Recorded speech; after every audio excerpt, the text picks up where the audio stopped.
하나님의 말씀 창세기 16장 15절과 16절 말씀입니다. 하나님의 말씀 창세기 16장 15절과 16절 말씀입니다. 오늘 저녁에는 좀 찾아야 될 말씀이 많기 때문에 제가 PPT로 이렇게 올렸습니다. 다 찾다 보면은 한도 끝도 없을 것 같고, 그러나 꼭 찾고 지나가야 될 이와 같은 말씀들이기 때문에 우리 성도님들이 하나님 말씀에 집중을 하시고, 그래서 말씀으로 말미암아 저희들이 더 큰 은혜가 되기를 바랍니다. 자, 하나님의 말씀 창세기 16장 15절과 16절 말씀 제가 먼저 봉독을 해드리겠습니다. 하갈이 아브라함의 아들을 낳음에 아브라함이 하갈이 낳은 그 아들을 이름하여 이스마엘이라 하였더라. 하갈이 아브라함에게 이스마엘을 낳을 때에 아브라함이 86세였더라. 아멘. 자, 앞에 보시고 우리 한번 같이 읽겠습니다. 창세기 16장 15절과 16절 말씀. 시작. 하갈이 아브라함의 아들을 낳음에 아브라함이 하갈이 낳은 그 아들을 이름하여 이스마엘이라 하였더라. 하갈이 아브라함에게 이스마엘을 낳았을 때에 아브라함이 86세였더라. 아멘. 오늘 저녁에는 창세기 16장 15절과 16절 말씀을 통해서 하나님의 약속에 대한 착각, 하나님의 약속에 대한 착각, 내지는 또 의롭다함에 대한 착각, 이런 의미도 됩니다. 그래서 이 하나님의 약속에 대한 착각, 이런 주제로 말씀을 전해드리겠습니다. 여호와의 사자가 광야 샘 곁 곧 술길 샘물 곁에서 하갈에게 나타나서 내가 잉태하였은즉 아들을 낳으리니 그 이름을 이스마엘이라 하라. 이는 여호와께서 내 고통을 들으셨음이니라. 11절에 16장 11절에 이렇게 예고한 대로 하갈은 이스마엘을 출산을 했습니다. 아브라함은 비록 아내 사례를 통해서 낳은 아들은 아니었지만 여종을 통해서 아들을 낳았습니다. 하나님께서 칭의의 약속을 맺으시기 위해서 아브라함에게 나타나셨을 때 아브라함이 하나님 앞에 주 여호와의 무엇을 내게 주시려나이까? 나는 무자하오니 나의 상속자는 이 다메섹 엘리에셀이니이다. 주께서 내게 씨를 안이 주셨으니 내 집에서 길리운 자가 나의 후사가 될 것이니이다. 이렇게 창세기 15장 2절로 3절에서 아브라함이 하나님 앞에 말씀을 드린 이와 같은 내용이 나타납니다. 그때 하나님께서 아브라함에게 창세기 15장 4절에 보면 그 사람은 너의 후사가 아니라 엘리에셀은 너의 후사가 아니다. 내 몸에서 날짜가 내 후사가 되리이다. 이렇게 말씀하신 대로 애굽 여종 하갈을 통해서 아들을 낳은 것입니다. 엘리에셀은 아브라함이 나이가 들고 점점 늙어져도 이제 아들을 할 수 있는 이와 같은 기미가 없자 다메섹에서 한 어렸을 때 어린 아이를 데려다가 아마 집에서 기른 것으로 이렇게 보입니다. 그래서 이제 이 엘리에셀이 잘 자라고 있었기 때문에 아브라함은 그 엘리에셀을 자기의 상속자로, 후계자로, 후손으로 삼으려고 이렇게 했는데 이와 같은 것은 그 당시의 중군동의 풍습으로서 이제 적용됐던 이와 같은 일입니다. 그래서 하나님께서 나에게 씨를 주시지 아니하셨기 때문에, 하나님께서 나에게 자손을 주시지 아니했기 때문에 제가 이렇게 제 후손으로, 제 상속자로서 어렸을 때부터 데려다가 집에서 기르고 양육하고 있는 다메섹 사람 엘리에셀입니다. 이렇게 하나님 앞에 말씀을 드렸을 때 하나님께서 아브라함에게 말씀하시기를 아니다. 내 몸에서 낳아야지만 내 몸에서 태어나야지만 그 아이가 바로 내 후사가 될 것이다. 상속자가 될 것이다. 이렇게 말씀하신 것입니다. 이 아브라함은 하나님 앞에 이와 같이 이제 말씀을 들었는데요. 이 본 단락에서는 하나님께서 아브라함에게 이 말씀하신 약속이 그대로 성취되는 듯한 사건이 이루어지고 있는 것입니다. 그래서 하나님께서 말씀하시기를 내가 잉태하였은즉 아들을 낳으리니 그 이름을 임마누엘이라 하라. 이는 여호와께서 내 고통을 들으셨음이니라. 16장 11절에 이렇게 예언한 것이 그대로 성취가 되었는데, 이 아브라함이 칭의의 약속을 받았을 때 하나님께서 말씀하신 약속이 성취되었는지에 대해서 세심하게 주의를 기울여서 살펴봐야 된다는 것입니다. 그 다메섹 엘리에셀은 너의 상속자가 아니다. 내 몸에서 날 자가 내 상속자가 될 것이다. 그러니까 이제 아브라함과 사레가 이제 사레의 여종 애굽 여인 하갈을 아브라함과 동침하게 하고, 그래서 이제 결국은 이제 아브라함을 통해서 이제 하갈에게서 이스마엘이 태어났는데, 그러면 이제 하나님께서 아브라함에게 내 몸에서 날 자가 그랬기 때문에 이스마엘은 아브라함의 몸에서 태어났단 말이에요. 그러면 이제 아브라함과 이 사레의 측면에서는 아브라함을 통해서 이 이스마엘이 태어났으니까 이스마엘이 이제 상속자다, 이렇게 생각을 하게 되었다는 것이죠. 자, 이제 이와 같은 말씀을 통해서 소위 아브라함과 사레 혹은 이 하나님의 약속에 대해서 어떻게 착각하고 있는가, 이제 이와 같은 내용을 우리가 상고하고자 합니다. 제일 먼저 본문을 통해서 하갈이 아브라함의 아들을 낳은 내용이 15절에 나타나죠. 이 여호와의 사자가 내 주인에게로 돌아가서 그 수하에 복종하라. 이렇게 이제 이 하갈이 아브라함의 아이를 임시를 하자 하갈이 이 사레 앞에서 소위 조창 행동을 했죠. 사레를 멸시했다 그랬습니다. 그러니까 사레가 화가 나서 아브라함에게 이 모든 책임은 당신 때문이다, 이렇게 말하자 그 여자는, 이 하갈은 당신의 수중에 있으니까 당신이 알아서 하세요, 이렇게 하니까 이제 사레가 하갈을 학대했다는 내용을 우리가 상고를 했죠. 그때 이제 하갈이 이제 이 아브라함의 집에서 도망쳐서 광야에 있을 때 이 하나님의 사자가 이 하갈에게 나타나서 내 여주인에게로 돌아가서 그 수하에 복종하라, 이렇게 이제 지시를 했는데요. 이 하갈이 아브라함의 집으로 어떻게 돌아갔는지는 언급되지 않고 있습니다. 또한 아브라함과 사레가 어떻게 하갈을 다시 받아들였는지도 기록되어 있지 않습니다. 그런데 이와 같이 하갈이 아브라함에게 돌아간 것이 기록되지 않은 것은, 하갈이 아브라함에게 돌아간 것은 너무나 자명한 일이었기 때문에 언급할 필요가 없었던 것으로 보입니다. 또한 아브라함과 사레가 하갈을 받아들인 것도 당연한 일이기 때문에 특별히 언급할 필요도 느끼지 않음으로 말미암아 기록이 안 된 것으로 보입니다. 이 아마도 하갈이 여호와의 사자의 지시대로 아브라함에게 돌아가는 것이 최선이라고 생각하게 되었고, 다른 어떤 것을 생각하기보다는 여호와의 사자의 지시에 그대로 순종하는 쪽을 선택했던 것으로 보입니다. 즉 하갈은 아주 단순하게 여호와의 사자의 지시에 순종하기로 결정했고, 즉시 아브라함에게 돌아가 보호를 받았던 것으로 이렇게 보입니다.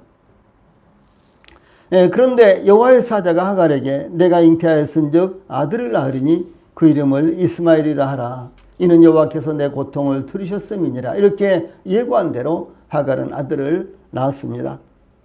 이 하갈은 그가 낳은 아들의 이름을 이스마엘이라고 지었는데, 여호와의 사자가 11절에 보면 아들을 낳으리니 그 이름을 이스마엘이라 하라, 이렇게 지어주었기 때문으로 보입니다.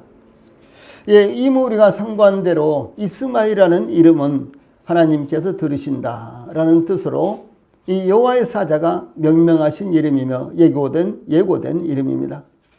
그러므로 하갈은 예고받은 대로 그 아들의 이름을 이스마엘이라고 지었습니다. 그러므로 아브라함의 가정에 애굽 여인 하갈을 통해 이스마엘이라는 인물이 등장한 것은 비록 아브라함과 사레의 육신적인 생각의 결과였지만 하나님은 이스마엘의 출생을 귀하게 여기셨으며 이 하나님의 섭리에 의해 이루어진 것으로 철저하게 간섭하신 것으로 나타나고 있습니다.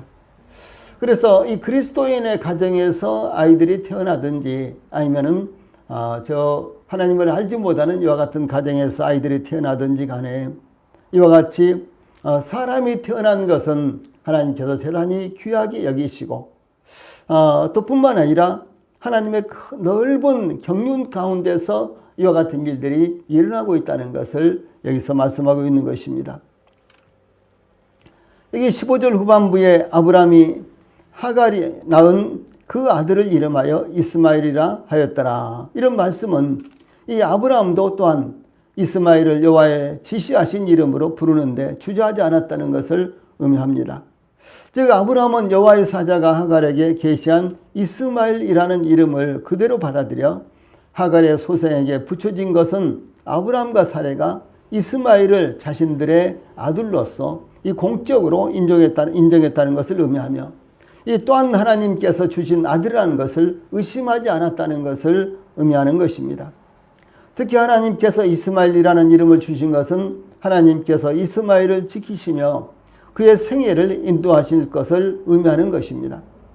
즉 하나님께서 이스마엘이 태어나기도 전부터 그를 예정하셨으며 이스마엘로 말미암아 이루어질 모든 역사가 하나님께서 섭리하심으로 이루어지는 역사라는 것을 의미하는 것입니다. 이와 같이 아브라함이 애굽 여인 하갈의 사레의 여종 하갈과 동침함으로 하갈이 이스마엘을 낳은 것은 하나님의 계획하신 섭리에 의해서 이루어진 것이지만 그러나 이 약속의 자손은 아니라는 것을 성경은 명확하게 밝히고 있다라고 하는 사실입니다. 이 사도 바울은 하갈을 통해서 태어난 이스마엘을 육체를 따라 난 자라고 이렇게 부릅니다. 그러므로 인간의 육체를 따라 태어난 자들일지라도 하나님의 섭리 안에서 이루어지는 것이지만 또한 그것이 구원을 보장하는 것은 아니라는 것도 아울러서 증가하고 있는 것입니다. 즉 우리 자신들을 비롯하여 모든 사람들이 세상에 태어난 것은 하나님의 섭리적인 계획 안에서 이루어지는 것이지만 그런다고 모든 사람들이 구원받아서 하나님의 자녀가 되는 것은 아니라는 것을 의미하는 것입니다. 특별히 이와 같은 말씀은 로마서라든가 혹은 갈라디아서를 통해서 유대인들에게 적용되는데 유대인들은 우리는 아브라함의 이제 자손이다 이렇게 생각을 함으로 말미암아 그들은 아브라함의 자손이기 때문에 우리는 하나님의 백성이다. 우리는 하나님께 속한 자들이다. 이렇게 그들은 믿고 있었어요.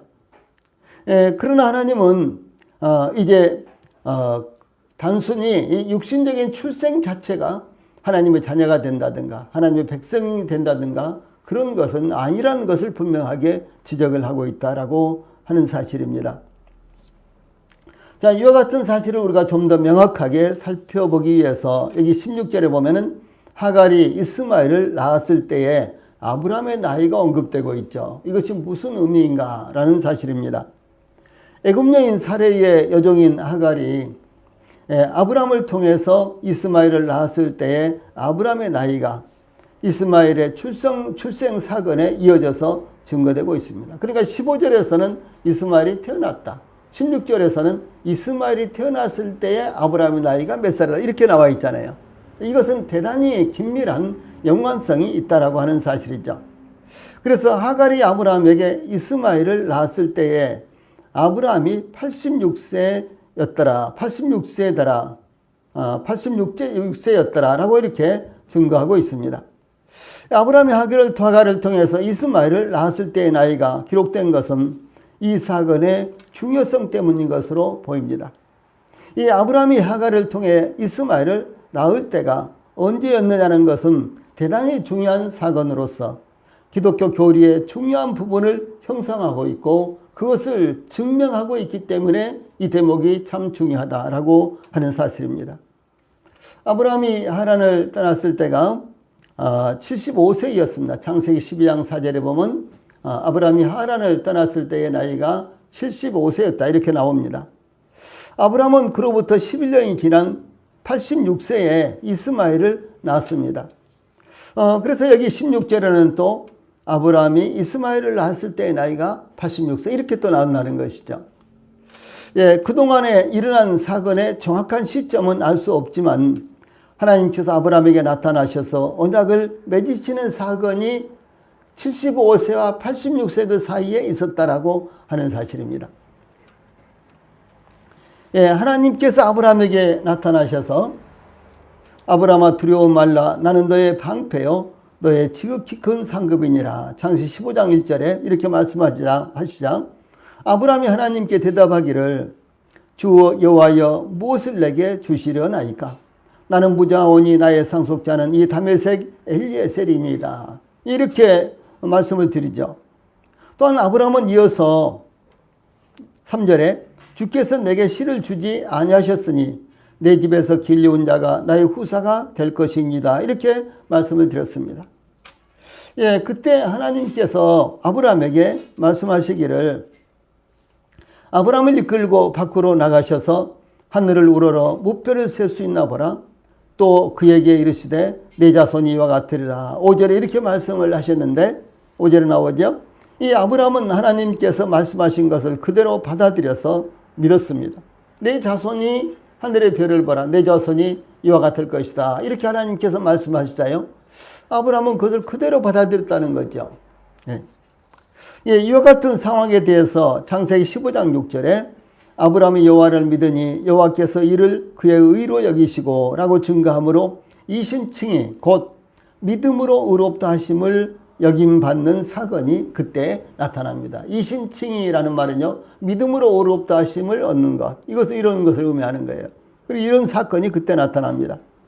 예, 그러므로 아브라함이 가나안으로 이주할 때부터 이스마엘을 낳을 때까지, 즉 하란에서 떠날 때가 75세였는데 이스마엘을 낳을 때가 86세죠. 근데 그 사이 11년 동안 그 사이 어떤 시점에서요, 하나님께서 아브라함에게 나타나셔서 이신칭의 약속을 하셨을 때 이 아브라함이 그 약속을 믿음으로 하나님께서 아브라함의 믿음을 의롭게 여기셨다라고 하는 사실이 이제 나타나고 있다는 것이죠. 이 다시 말해서 아브라함이 의롭다 하심을 얻은 이와 같은 사건. 그래서 아브라함과 하나님과의 언약 체결하는 내용이 창세기 15장에 나타나잖아요. 그 사건이 일어났을 때가 아브라함이 갈대아 우리에서 하란을 거쳐서 이제 가나안 땅으로 오는데 그때가 75세였고 이스마엘을 낳을 때가 86세였는데 이 11년이라는 차이가 나잖아요. 그 11년 어떤 시점에 11년 어떤 시점에서 뭐 그때가 80세가 됐을지도 모릅니다. 혹은 81세, 82세, 83세 알 수가 없죠. 그 어떤 시점에서 창세기 15장 사건의 내용이 나타나는데 바로 하나님께서 아브라함을 이제 밖으로 데리고 나오셔서 하늘의 이 묵배를 셀 수 있나 봐라. 내 자손이 이와 같을 것이다. 이렇게 말씀하시자 아브라함이 그것을 그대로 받아들였다는 거죠. 하나님께서 이것을 아브라함의 믿음으로, 아브라함의 의로, 그러니까 아브라함이 여호와를 믿음에 여호와께서 이것을 그 아브라함이 여호와를 믿은 그것을 이제 이 아브라함의 의로 여기셨다라고 이렇게 말씀이 기록됐다는 사실이죠. 여기 의로 여기셨다. 이것이 바로 이신칭입니다. 이것이 칭이에요. 그래서 이와 같은 상황에 대해서 이 사도 바울은 이렇게 말씀합니다. 창세기, 로마서 4장 3절로 8절 말씀 우리 앞에 보시고 같이 읽어보실까요? 로마서 4장 3절로 8절 말씀입니다. 성경이 무엇을 말하느냐? 아브라함이 하나님을 믿음에 이것이 저에게 의로 여기신 바 되었느니라. 일하는 자에게는 그 삭슬 은혜로 여기지 아니하고 빚으로 여기거니와 이를 아니할지라도 경건치 아니한 자를 의롭다 하시는 일을 믿는 자에게는 그의 믿음을 의로 여기시나니 일한 것이 없이 하나님께 의로 여기심을 받는 사람의 행복에 대하여 다윗의 말한 바 그 불법을 사심을 받고 그 죄를 가리우심을 받는 자는 복이 있고 주께서 그 죄를 인정치 아니하실 사람은 복이 있도다 함과 같으니라. 이렇게 증거를 하고 있죠. 예, 여기 성경이 무엇을 말하느냐? 이것은요, 예, 어떤 사람이 어떻게 했을 때 하나님으로부터 의롭다 하심을 받느냐. 이것을 성경이 어떻게 가르치고 있냐. 그런 말씀입니다. 그러고 나서 말씀하시기를 아브라함이 하나님을 믿음에 이것이 저에게 의로 여기신 바 되었느니라. 그러니까 아브라함이 할례를 받으니까? 아니, 그거 아니라는 것이죠. 아브라함이 갈대아우르로부터 하나님의 지시를 받아서 이제 이렇게 순종해서 이제 아브라함이 확실하게 행함이 있었기 때문에 그것도 아니라는 것이죠. 아브라함이 의롭다함을 얻었던 사건은요, 하나님께서 말씀하셨을 때 그 말씀을 아브라함이 그대로 믿음으로 받아들였을 때 이것을 하나님께서 아브라함의 의로, 소위 구원받은 것으로 이렇게 하나님께서 여겨주셨다라는 사실을 이렇게 증거하고 있다는 것이죠. 그래서 이제 4절과 5절에 보면요, 4절과 5절에 보면 일하는 자가 그 대가를 받으면 이건 싹시라는 거죠. 그런데 일을 안 해도 대가를 받는다면 무엇입니까? 그것이 바로 은혜라는 것이죠. 그래서 아브라함이 의롭다함을 얻는 것은 싹스를 받은 것이 아니라, 그 대가를 받은 것이 아니라 아무것도 할 것도 없고 할 수도 없는 이와 같은 입장에서요, 아브라함이 의롭다함을 받은 것은 하나님의 은혜로 말미암은 것이었다라고 하는 사실입니다. 그래서 이제 6절에 여기 보면은 일한 것이 없이 하나님께 의로 여기심을 받은 사람의 행복에 대해서 다윗이 증거하기를 어떻게 했느냐. 그래서 아무것도 자기가 저희들도 마찬가지입니다. 이것은 저희들이 어떻게 의롭다함을 얻었는가라는 사실을 말씀하고 있는 거예요.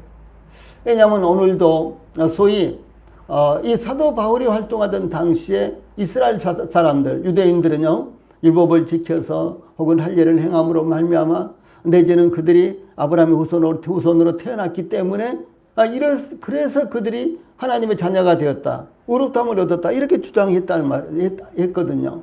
근데 그게 아니다. 혈통으로도 아니고 율법을 지킴으로도 아니고 어떤 행위로도 아니다라고 하는 사실을 분명하게 이렇게 말씀한다는 것이죠. 그렇다면 그것은 은혜가 될 수가 없는 것입니다. 은혜는 거저 주는 것입니다.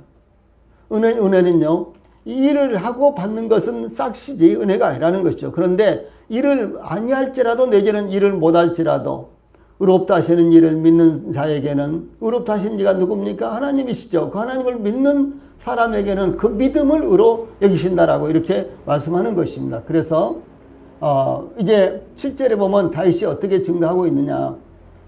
그 불법을 사심을 받고 그 죄를 가르침을 받는 자는 복이 있고 주께서 그 죄를 인정치 아니하실 사람은 복이 또 다음과 같으니라. 이렇게 증거를 했다는 것이죠. 이것은 다시 이제 무엇을 말하는 거는, 어떻게 적용되는 거는요, 주 예수님께서 십자가에 못 박혀 죽음을 당하셨습니다. 그때 우리의 모든 죄를 대속했죠.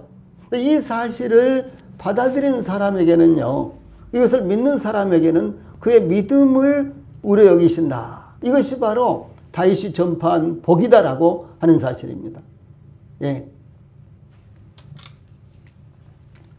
자, 그래서 이제 의롭다 하시면 이제 문제가, 그러면 이제 어떻게 이 사실이 이렇게 이루어지는가라고 하는 것을 말씀하는 것입니다. 즉 경건하지 않은 자를 의롭다고 하시는 하나님을 믿을 때 그의 믿음을 의로 여기신다라는 것이 조금 전에 말씀을 드린 로마서 4장 3절로 8절 말씀입니다. 이와 같이 아브라함이 믿음으로 의롭다 하심을 받았을 때가 하란에서 떠날 때인 75세에서 이스마엘을 낳을 때인 86세 사이에 어느 시점이라는 것을 말씀하고 있는 것입니다. 자, 그 다음에 이제 의롭다 하심의 문제가 무엇인 거는요, 의롭다라는 이와 같은 말씀은요, 의롭다라는 말이 무슨 말이냐, 이것을 가리켜서 칭의라고 말합니다. 칭의. 함자로는 칭이고요, 순수한 우리말로는 의롭다, 이렇게 말하는 거예요. 의롭다 하심. 이것을 한자로는 칭이라고 이렇게 말합니다. 이 칭의, 소위 의롭다 하심이라는 말은요, 의롭게 하다라는 이 동사인데, 이것은 의로운, 옳은, 정당한, 결백한, 무죄, 이것을 의미하는 디카이오스라는 이런 말입니다. 그래서 이런 단어에서 유래한 말인데요. 그러므로 의로움을 보이다 혹은 의롭다고 선을 하다라는 뜻으로서요, 로마서에서는 의롭다 하다 혹은 의롭다함을 얻다, 이렇게 주로 사용되었고, 이 갈라디아서에서는 의롭게 되다 혹은 의롭다함을 얻으려 하다, 의롭게 되려 하다, 이런 등으로 사용이 됐습니다. 그래서 의롭다는 말씀에 의롭다, 이제 우리말로 보통 의롭다 이렇게 이제 번역이 됐는데요. 이 의롭다는 말씀의 정확한 뜻은 의롭게 하다 보다는요, 의롭다고 선언하다라는 뜻입니다. 의롭다고 선언하다, 이런 말이에요. 예. 그래서 이제 예수님을 영접한 사람들이 비록 죄로 말미암아 하나님의 심판 아래 있지만, 예, 하나님의 심판 아래 있지만은, 예, 그 믿음으로 말미암아 그리스도께서 십자가에서 이뤄 놓으신 대속을 전가받음으로, 이 전가라는 말씀이 이제 여기 나오는데요. 이 전가받음으로 이 하나님께서 의롭다고 선언해 주시는 것을 의미를 합니다. 그래서 그 이유는 예수님을 영접한 사람들은 그리스도 안에서 하나님과 새로운 관계를 맺었기 때문에 이렇게 되는 것입니다. 이 전가라는 말이 뭐냐? 전가라는 말은 내 것을 이렇게 이제 짧게 이렇게 표현을 했는데 전가라는 말로요. 이것은 이 뜻은 이 전가라는 말을 아주 많이 사용합니다. 신학적으로요. 근데 이 전가라는 말은 이 남에게 넘겨주거나 남의 것을 내가 넘겨받는 것을 의미합니다. 그러니까 내 것이 아닌데 다른 사람의 것을 내가 받거나 혹은 또 내 것을 내가 다른 사람한테 넘겨주는 것. 흔히들 그럴 수 있죠. 무엇입니까? 선물을 이렇게 준다든가요. 혹은 어떤 일을 내가 맡은 것을 다른 사람한테 넘겨준다든가. 내지는 다른 사람이 맡았는데 내가 그것을 넘겨받는다든가. 이럴 때 이제 이 전가라는 말을 사용을 합니다. 그래서 이 나의 것을 남에게 넘겨주거나 남의 것을 내가 넘겨받는 것을 의미하는데, 이 하나님께서 죄와 의에 대하여 다른 사람에 속한 것을 이 어떤 사람에게 전가시키는 방법을 사용하시는 것입니다. 그러니까 우리의 죄를 용서하시는 방법이요, 우리의 죄를 용서하시는 방법이 예수 그리스도 안에 있는 구속을 우리가 넘겨받음으로, 전가받음으로 이루어지는 것으로 이렇게 우리가 죄를 받는다는 것이죠. 하나님께서 죄와 의에 대하여 다른 사람에 속한 것을 어떤 사람에게 전가시키는 방법을 사용하신 것입니다. 아담에게 속한 죄가 우리 모든 인간들에게 돌아왔습니다. 우리는 죄의 성품까지 물려받았기 때문에 죄의 속성, 즉 이 죄의 성질이 우리 안에 있는 것입니다. 그래서 육신이라는 말이 로마서 7장이나 8장에 많이 나오는데, 이 육신이라는 말이 죄성을 의미합니다. 죄의 성품. 죄의 성품이 우리 안에 있는 거예요. 그런데 이 죄의 성품은 우리의 인류의 조상인 아담과 하와가 죄를 범했을 때 이 죄의 성품을 갖게 되는데, 그 죄의 성품이 유전적으로 저희들에게 전가가 되는 것입니다. 그럼 모든 사람들이 그래서 죄를 범했기 때문만이 아니라 이제 태어났을 때부터 우리는 죄인으로 태어난다라고 하는 사실을 성경은 증거를 하고 있는 것입니다. 그래서 죄를 가르치지 않아도 범하며 죄를 범할 때 두렵기도 하지만 희열을 느끼는 것입니다. 왜? 죄는 마귀에게 속한 것이기 때문에 마귀는 죄를 범하는 것을 좋아하는 거예요. 그래서 마귀가 이 죄의 속성이 마귀로부터 온 것이기 때문에 우리 인간들이 죄를 범하면요, 이 심판이 있다는 사실, 하나님의 이와 같은 최종적인 심판을 믿지 않는다고 할지라도 이 죄는 반드시 보응을 받는다, 이런 것이 우리 안에 잠재적으로 있기 때문에 죄를 범하면 어떤 죄든지 간에 두려워하는 것입니다. 물론 이제 죄를 계속해서 같은 죄를 반복해서 전하면요, 이것이 나중에는요, 전혀 그 죄에 대해서 반응을 못 느낍니다.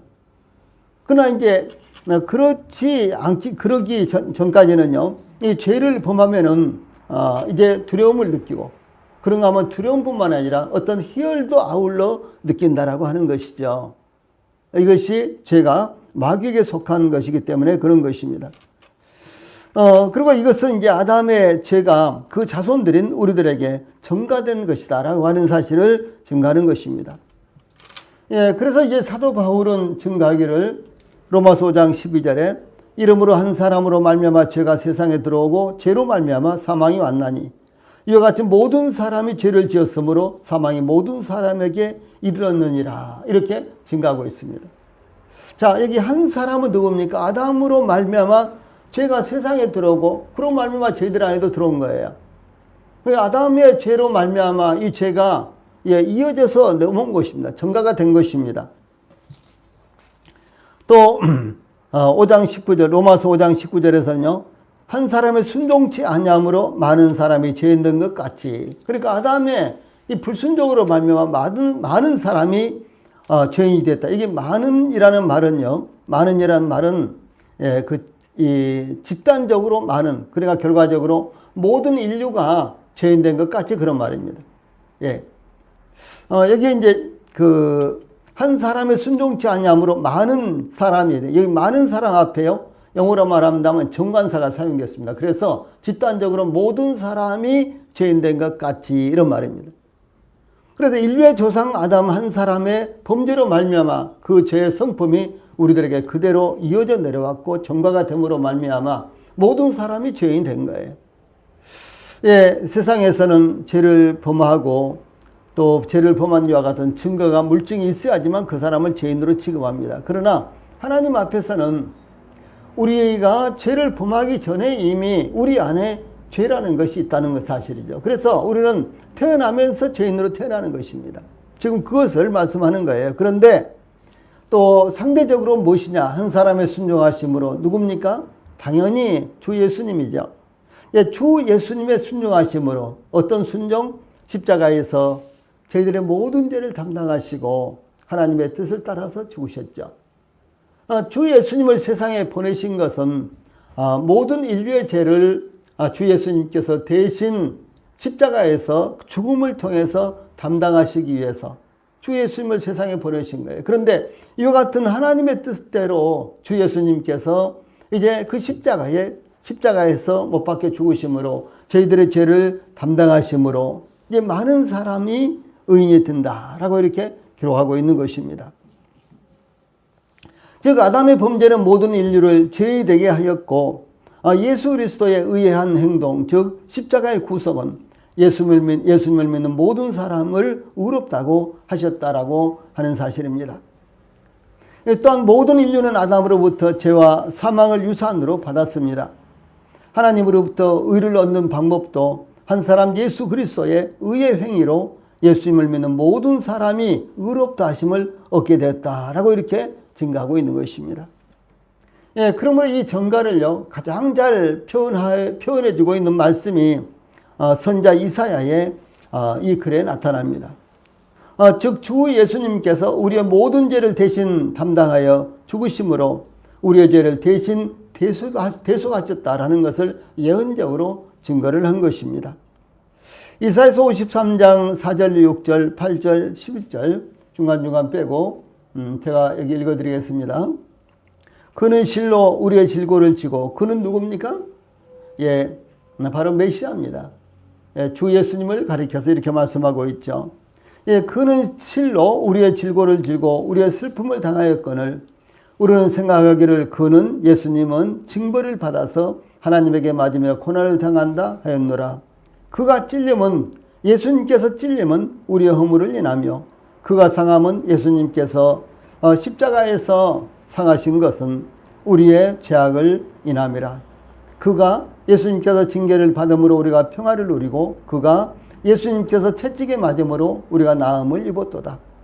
우리는 다 양 같아서 그릇 행하며 각기 제 길로 갔거늘 여호와께서는 우리 무리의 죄악을 그에게 담당시키셨도다. 8절 그가 예수님께서 곤욕과 신문을 당하고 끌려갔으니 그 세대 중에 누가 생각하기를 그가 예수님은 산자의 땅에서 끊어짐은 마땅히 형벌받을 내 백성의 허물을 인함이라 하였으리요. 가라사대 그가 예수님께서 자기 영혼에 수고한 것을 보고 만족히 여길 것이라. 나의 의로운 종이 누굽니까? 예수님을 가리키는 것이죠. 자기 지식으로 많은 사람을 의롭게 하며 또 그들의 죄악을 친히 담당하리라. 이렇게 예언한 말씀이 예수님의 십자가에서 그대로 성취가 됐다라고 하는 사실이죠.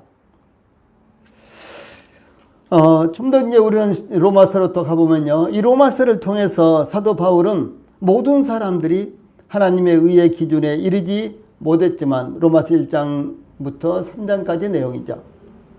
우리의 죄를 대신하신 주 예수님의 십자가의 대속으로 이 하나님께서 믿는 자들을 의롭다고 하실 수 있는 이 정당한 근거가 되었다는 것을 말씀하고 있습니다. 그래서 로마서 3장 21절로 4장 25절은 우리가 의롭다함을 얻는다라고 하는 말씀에 대한 아주 핵심적인 내용이 이 속에 담겨져 있습니다.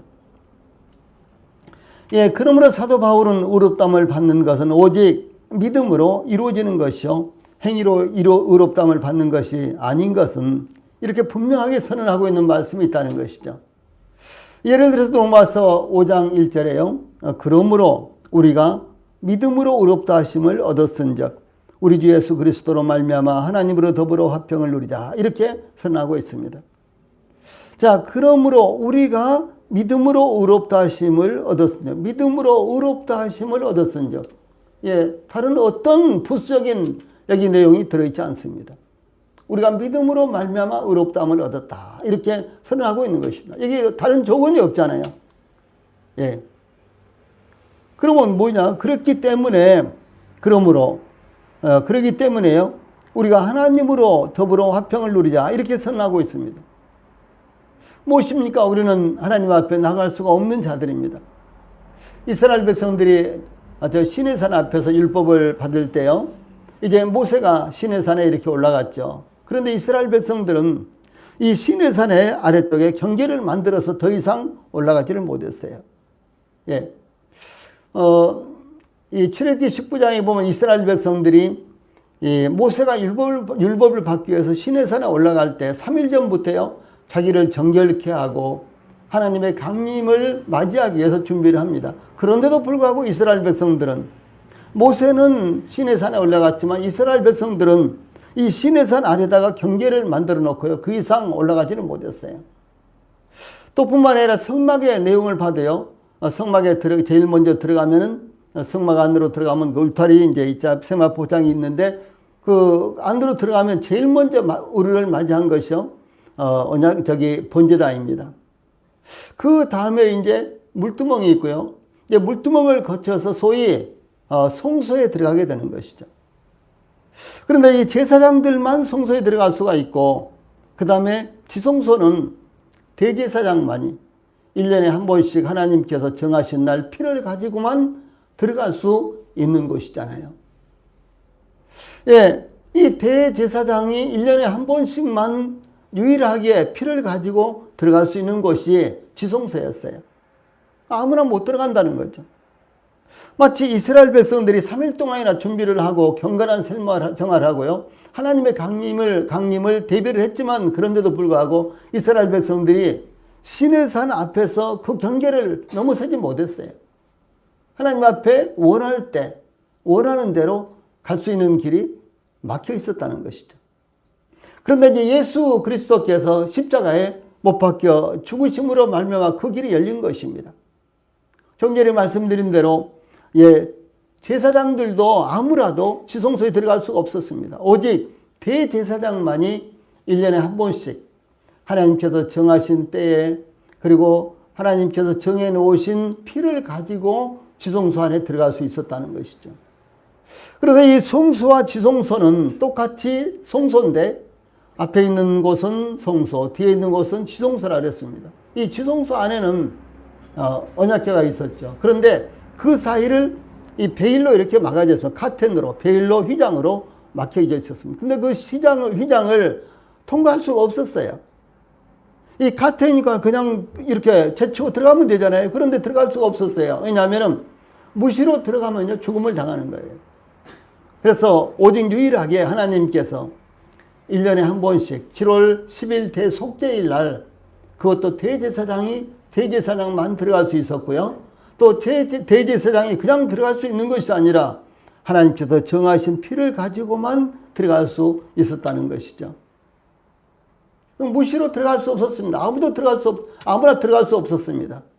그런데 주 예수님께서 십자가에 못 박혀 죽으실 때요. 소위 성소와 지성소 사이에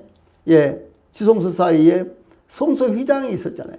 지성소 휘장. 그 지성소 휘장이 위에서부터 아래까지 찢어져서 두 개가 된 거예요. 나눠져 버린 거예요. 그 무엇을 말합니까?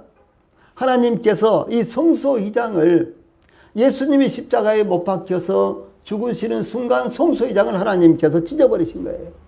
그러므로 누구든지 주 예수님의 십자가의 피를 믿음으로 말미암아 의롭다 하심을 얻고 구원받고 하나님의 자녀가 된 사람들은 언제든지 하나님 앞에 나갈 수 있는 담대함을 가졌다는 것이죠.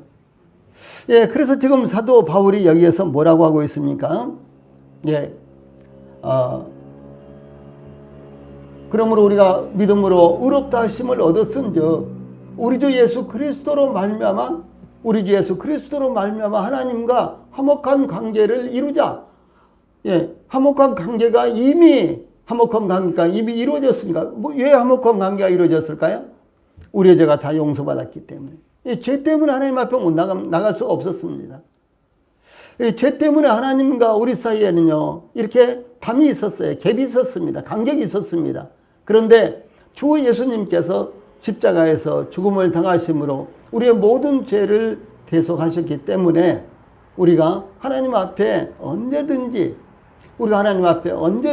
원하는 시간에 나아갈 수 있는 길이 열렸다라고 하는 사실입니다. 그래서 화평을 이루자 이렇게 한 것입니다. 예. 즉 하나님께서 의롭다 하심 하나님께로부터요, 하나님 앞에서 의롭다 하심을 얻었기 때문에 죄를 절대로 용납하시지 못하시는 하나님의 거룩하심 앞에서도 우리가 하나님과 더불어 화평을 누리게 되었다라고 하는 뜻을 이렇게 말씀하는 것입니다. 참 이 5장 1절 말씀이 얼마나 놀라운 것입니까? 우리가 믿음으로 말미암아 의롭다 하심을 얻었다. 그러므로 이제는 죄가 다 대속됐기 때문에, 예, 하나님과 우리 사이에 막힌 담이 제거됐기 때문에, 장애물이 제거됐기 때문에 그 장애물이 무엇입니까? 죄라는 것이죠. 예, 그 장애물이 제거가 되었기 때문에 이제는 하나님과 화평한 관계를 누리자라고 하는 것입니다. 예. 그래서 화평을 얻어야 된다라든가 뭐 이런 것이 아니라 누리자고 하는 거예요. 예, 이미 우리가 화평을 얻었기 때문에, 화평한 관계가, 하나님과 화평한 관계가 형성이 되었기 때문에 화평을 우리가 누리자 이렇게 말씀하고 있는 것입니다. 예, 의롭다고 선언하는 것은요, 이 법적인 용어입니다. 그래서 여겨주었다 혹은 간주해 주었다라는 의미입니다. 의롭다고 여겨주었다, 의롭다고 간주해 주었다, 이렇게 선언을 하는 거예요. 예. 실제로 저희들 자신들이요, 저희들 자신들에게 있는 죄의 문제를 저희들 힘으로 어떻게 할 수가 없습니다. 그런데 예, 하나님께서 저희들의 죄를 예수님에게 전가시키고 예수님께서 저희들을 대신해서 죄의 심판을 받으셨기 때문에 이제 저희들이요, 죄를 대속한 것처럼 그렇게 여겨주시는 거예요. 예, 그래서 의롭다라고 선언하는 것은요, 의롭다고 여겨주었다 혹은 의롭다고 간주해 주었다, 이런 말씀입니다. 이 사도 바울은 아브라함에 대해서 그러므로 이것을 저에게 의로 여기셨느니라 4장 22절에 이렇게 말씀하고 있습니다. 이것을 무엇입니까? 예, 이를 아니할지라도 경건치 않은 자를 의롭다 하시는지를 믿는 자에게는 그 믿음을 의로 여기신다는 게 사실이죠. 그래서 아브라함도 이제 아브라함 스스로는요, 불완전한 사람이었습니다. 저 갈대아우르 우상의 이와 같은 도시에서 이제 살아가고 있었던 이 아브라함을 하나님께서 부르셔서 아브라함이 가나안 땅까지 하나님의 뜻을 따라서, 말씀을 따라서 이주를 했고 이제 믿음의 사람이 되었잖아요. 그런데도 불구하고 아브라함은 여전히 불완전한 사람이었어요. 여러분, 아브라함이 애굽에 내려갔을 때도 바로 앞에서, 또 그랄에 내려갔을 때도 이 아비멜렉 왕 앞에서요, 자기의 아내를 누이 동생이라고 속여가지고요, 자기 안 죽으려고. 그러면 자기 아내 빼앗기고 그럼 나중에 터덜터덜 혼자 그럼 가나안 땅에 되돌아올 거예요? 예, 참 담대하지 못하고 겁쟁이고, 예, 참 오늘날로 말한다면 정말 이혼순위 1순위겠죠. 예, 뭐 돌았어도 그래, 당신 잘 가든지 말든지 가다가 심지도 못 가서 발병이 나서 죽든지, 나는 여기서 살 테니까 그렇게 하고 이혼할 대상이 되잖아요. 아브라함이 이와 같이 우리가 볼 때 정말 믿음의 사람으로서 철저하게 하나님의 뜻에 하나님 말씀에 순종한 사람이었다. 그러나 여전히 불완전했다는 것이죠. 예. 그래서 온 율법을 지키다가 그 하나만 저촉을 해도 다 범한 자가 된 거예요. 예. 그래서 100가지 율법이 있다면 100가지 다 범한 사람이나 한 가지 범한 사람이나 똑같이 죄인이잖아요. 예. 그러므로 아브라함도 온전한 사람이 아니었습니다. 이와 같은 아브라함이었는데요. 하나님께서 말씀하시자 아브라함이 그것을 마음에 딱 받아들인 거예요. 믿은 거예요. 그래서 아브라함에게는 그의 믿음을 의로 여기셨다. 이렇게 창세기 15장 6절에 말씀하신 것을 지금 여기 로마서 4장 22절에 이렇게 말씀하고 있고, 이것을 전체적으로 로마서 4장 전체에서요, 이 사실을 자세하게 설명을 하고 있다라고 하는 것이죠. 예. 이 아브라함이 하나님께서 말씀하신 것을 믿음으로 받아들였는데, 아브라함이 불가능한 것처럼 보이는 것을 믿음으로, 즉, 이 불가능한 것처럼 보였는데도 불구하고 그 믿음을, 즉, 이제 아브라함이 믿은 것을요, 하나님께서 의로 받아들인 것입니다. 아브라함은 그의 나이 100세나 되었고, 그의 아내, 아브라함이 이제 그의 나이 100세나 되었고요. 그리고 그의 아내 사례의 태도 이미 죽은 것 같은 상황이었는데, 아브라함은 그것을 알면서도 하나님께서 아들을 낳게 하시겠다고 말씀하셨을 때 그 말씀을 믿음으로 받아들였다고 하는 것이죠. 이 상황을 보면 자기 자신부터 절망적이었고 불가능했고 자기 아내도 역시 불가능하다는 것을 그가 알고 있었습니다. 그런데도 불구하고 하나님께서 말씀하셨을 때 그것을 아브라함은 받아들였다는 것이죠. 하나님이니까, 하나님이 말씀하셨으니까 가능하다라고 이렇게 믿음으로 받아들인 것입니다. 즉 아브라함은 자신의 상황이 불가능했지만 하나님께서 말씀하신 것에 대해서 그가 100세나 되어 자기 몸에 죽은 것 같음과 사라의 태에 죽은 것 같음을 알고도 믿음이 약해지지 아니하고 믿음이 없어 하나님의 약속을 의심치 않고 믿음에 견고하여져서 하나님께 영광을 돌리며 약속하신 그것을 또한 능히 이루실 줄을 확신하였으니 라고 이렇게 아브라함의 상황을 말씀하고 있습니다. 그러므로 하나님께서 아브라함의 믿음에 대해서 22절에 그러므로 이것을 저에게 의로 여기셨느니라. 실제로 불가능한 것 같았지만 아브라함은 하나님의 말씀이시니까 믿었어요.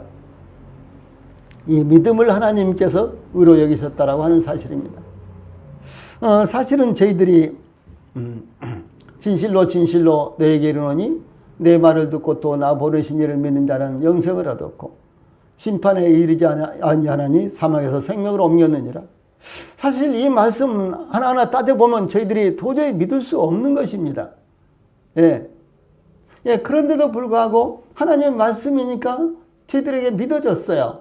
저희들이 믿어졌을 때 저희들이 구원을 받은 거 아닙니까? 믿어졌을 때 하나님께서요, 저희들을 구원하신 것입니다. 의롭다고 여기신 것입니다. 거듭나게 하신 것입니다. 아브라함의 경우도 똑같았다는 것이죠. 그래서 믿지 않는 사람들은요, 이성적으로 생각을 하는 거예요. 그렇죠? 어떻게 그럴 수가 있느냐? 하나님께서 세상을 창조하셨다. 창조주는 하나님이시다. 그런데도 불구하고 설명이 안 되는데도 불구하고 진화론을 주장한다거나 하나님을 부정한다거나 그러니까 결과적으로 못 믿잖아요. 그런데 저희들은 하나님께서 창조하셨다 그러니까 그렇구나. 보니까 하나님이 창조하셨어. 이렇게 믿어졌잖아요. 이거 엄청난 것입니다. 그래서 저희들의 믿음 자체가요, 저희들에게서 난 것이 아니에요. 하나님이 믿게 하신 것이고 저희들의 믿음 자체가 사실은 기적입니다. 정말로 기적이에요. 우리는 하나님의 말씀인 이 성경을 100% 믿잖아요. 그렇죠? 우리 조금도 의심하지 않습니다. 그런데 소위 신학 박사가 되는 사람들, 내지는 또 목회를 하는 사람들조차도요, 여러 가지입니다. 이 성경을 믿는 차원이. 저는 그냥 100% 믿습니다. 이해하고 믿느냐? 아닙니다. 다 이해하지 못합니다. 제가 계속해서 거의 평생 동안 성경 공부를 하고 성경을 읽고 또 연구하고 그러지만은 여전히 이해하지 못하는 것이 많습니다. 이 깊은 뜻, 너무너무 쉽고 너무너무 그야말로 저 10대도 되기 전부터 암송하고 있었던 말씀이 새롭게 깨달아져서 너무 좋아가지고 어쩔 줄 모르고 그러지 않습니까? 근데 그것이 다겠어요? 아니, 또 몇 년 지나보면, 이런 의미가 있는데 그것을 내가 여태까지 몰랐구나. 또 그러지 않습니까? 아주 연속적으로 그렇습니다. 그래서 우리가 다 알고 믿고 다 이해하고 믿는 것은 아니라는 사실이죠.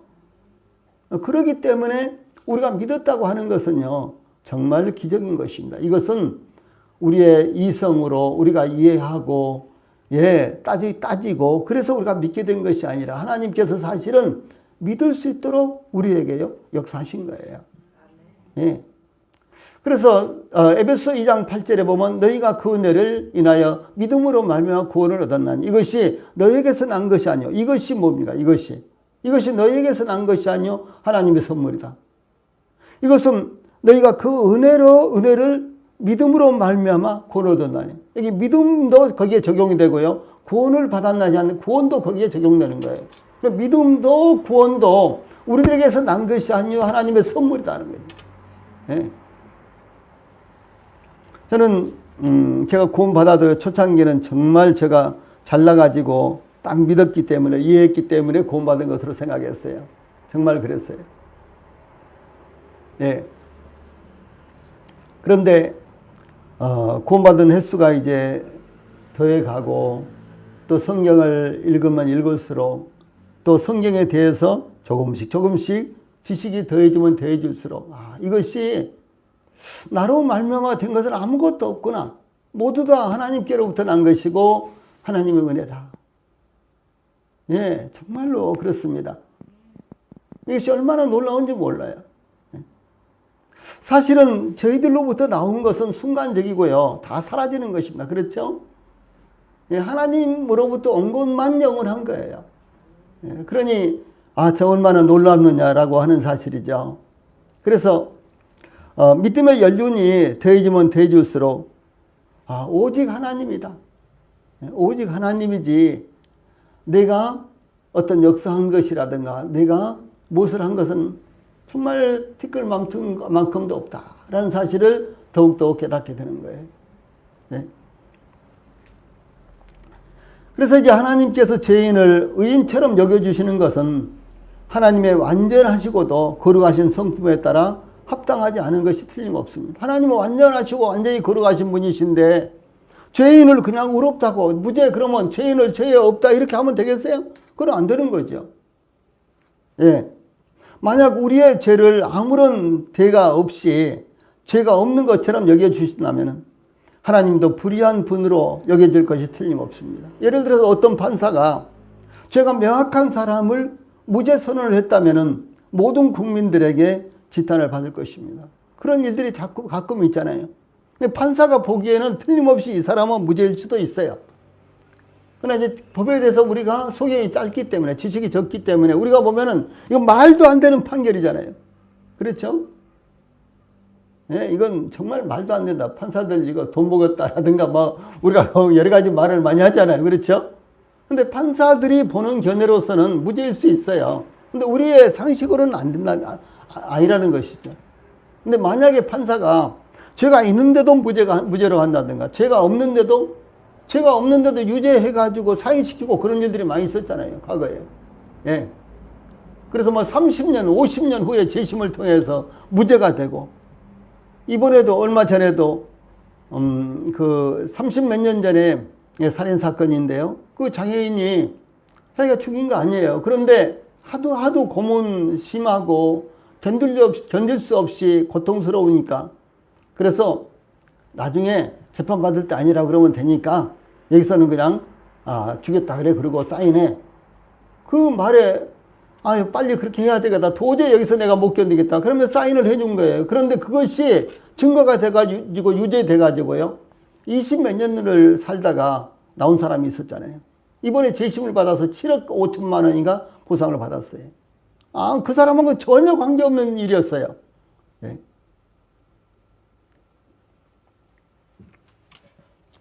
만약 하나님도 아무런 대가 없이요. 우리 죄를 그냥 없다. 죄 없다. 예, 의롭다. 그것은요, 죄 없다. 그 말이에요. 아까 우리가 살펴봤지만, 죄 없다. 그러면 어떻게 되죠? 하나님이 불의한 분이 되어버린다는 거죠. 예. 이 물건을 사고 물건값을 내지 않고 몰래 왔다면은 그 사람은 도둑놈입니다. 그렇죠? 예. 이 정당하지 않는 돈을 받아도 도둑놈입니다. 지불해야 하는 세금을 완납하지 않아도 도둑놈입니다. 누군가에게 빌린 돈을 갚지 않는다면 그 사람도 도둑입니다. 남에게 피해를 끼쳐도 그 대가를 갚지 않는다면 그것도 도둑입니다. 예, 그러므로 이 거룩하시고 참되신 하나님께서 자신의 의로움도 손상되지 않고 또한 예수님을 믿음으로 의롭다고 하심을 얻는 사람들도 정당하게 하기 위해서 그 아들을 죄를 위한 화목제물로 내어주셨다고 하는 사실입니다. 그래서 로마서 3장 25절로 26절에서 이 예수를 하나님이 그의 피로 인하여 믿음으로 말미암은 화목제물로 세우셨으니 이는 하나님께서 길을 참으시는 중에 전에 지은 죄를 간과하심으로 자기의 의로우심을 나타내려 하심이니 곧 이때에 자기의 의로우심을 나타내사 자기도 의로우시며 또한 예수 믿는 자를 의롭다 하려 하심이니라. 이렇게 증거하고 있습니다. 자, 얼마나 명확한 이와 같은 말씀입니까?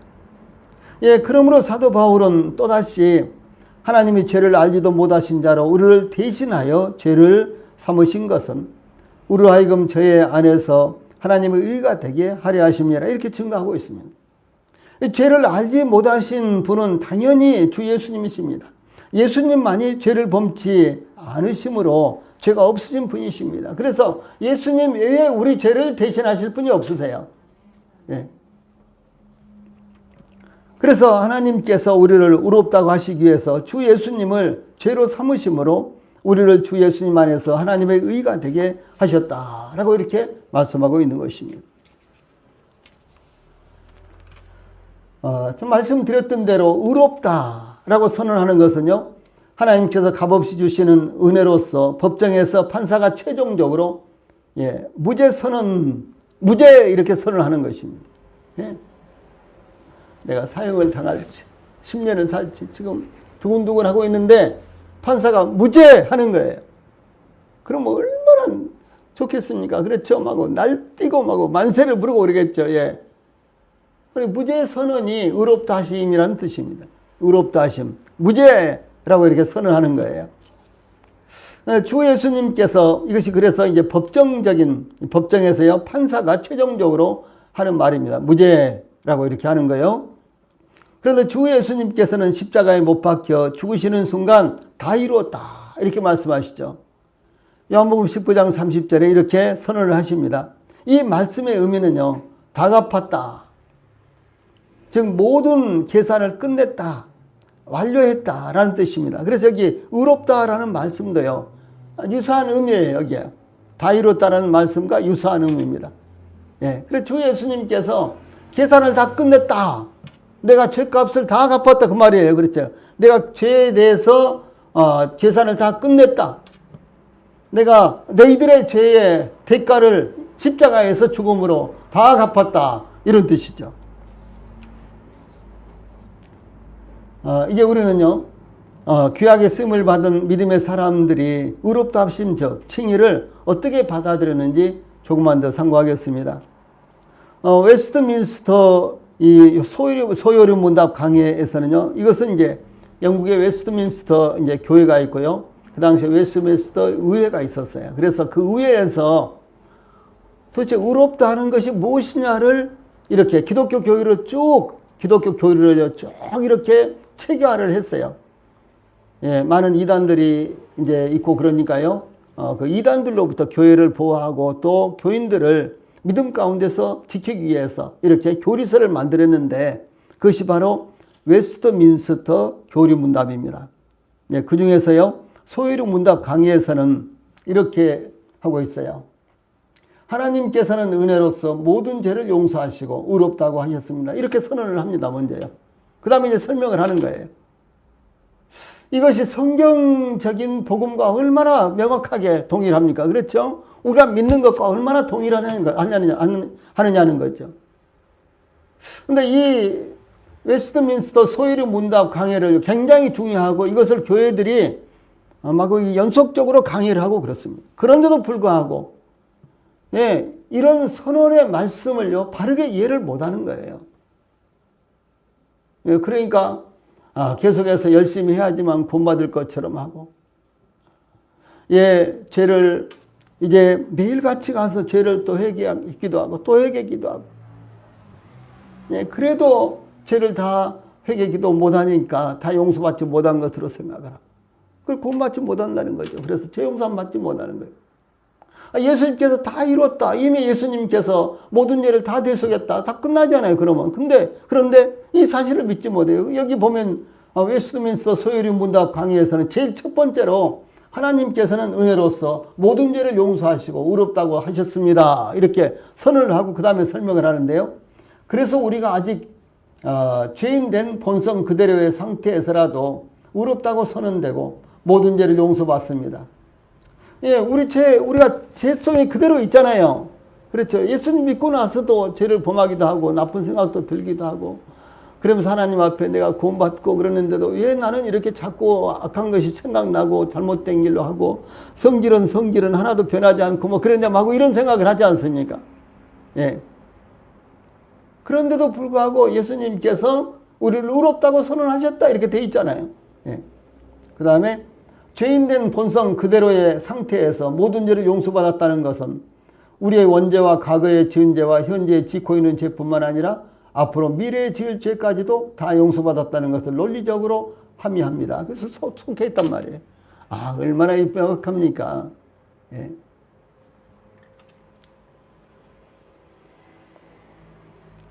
미래에 지을 죄까지 다 용서받았다고 하는 것에 대해서 많은 사람들이 이해하기 어려워합니다.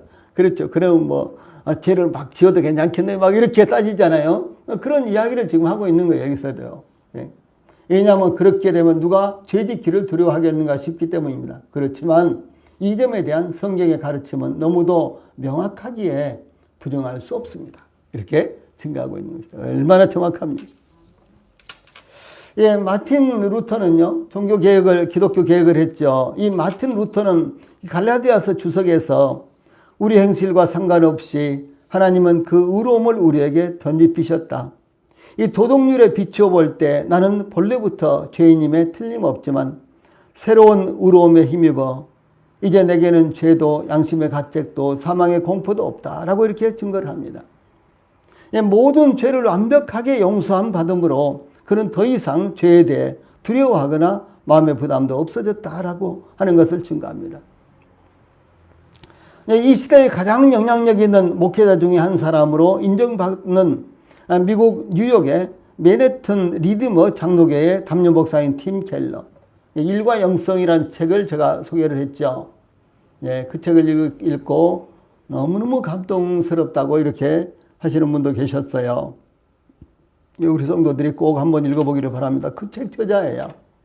예, 이 팀 켈러라는 목사님이요, 그 의롭다 하심 즉 칭의에 대해서 이렇게 증거했어요.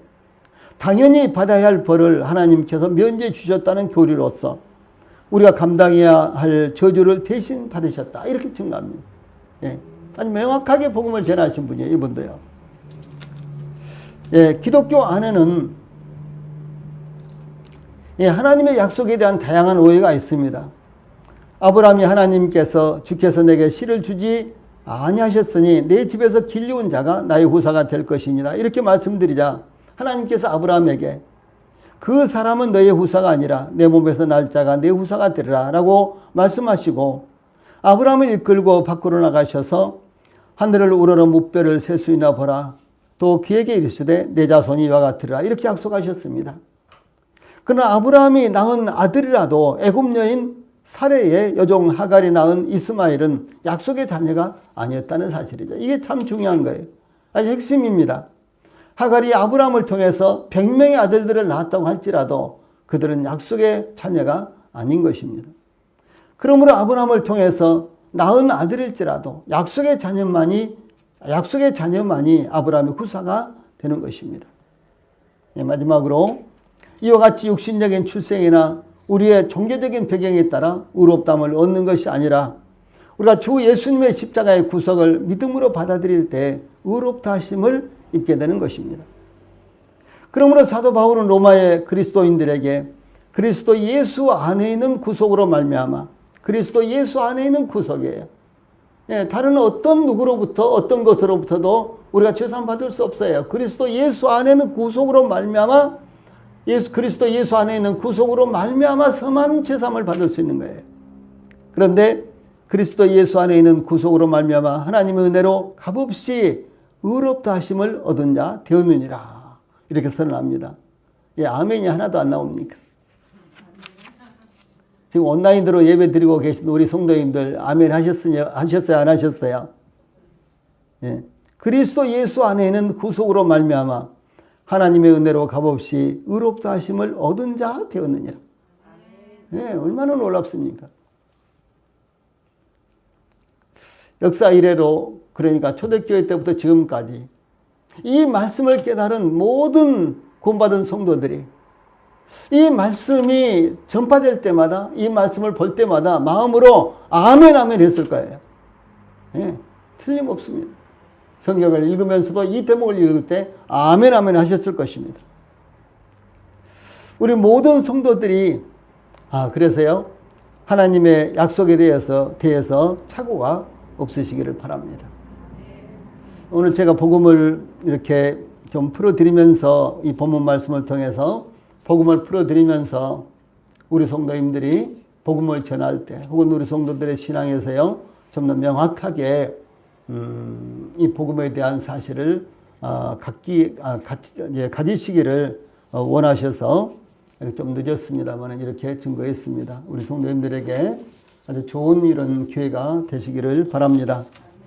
기도하시고 마치겠습니다.